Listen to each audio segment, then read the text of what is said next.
Интеллектуальная викторина, экскурсии и доклады, посвященные героям Великой Отечественной войны и их подвигам. В Центральной библиотеке пригородного района провели урок мужества. Мероприятие приурочили ко Дню защитника Отечества. Подробности в материале Даны Малышевой.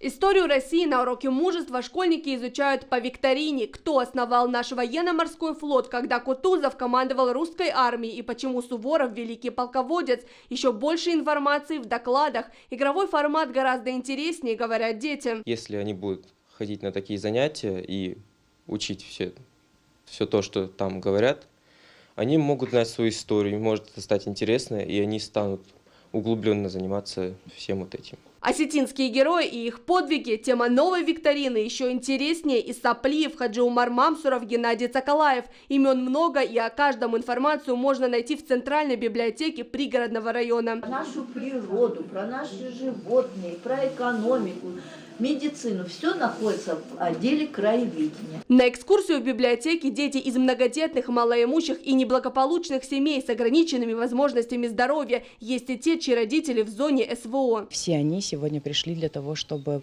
ознакомиться с литературой, которая есть в этой библиотеке, и, наверное, для того, чтобы в будущем все чаще посещать библиотеку. Вообще такие мероприятия, они очень важны, потому что патриотическое воспитание на первом месте, в том числе для нашего комплексного центра социального обслуживания населения. Урок мужества посвятили Дню защитника Отечества, чтобы еще раз напомнить о настоящих героях нашей страны. Дана Малышева, Александр Кочев. Новости Осетии.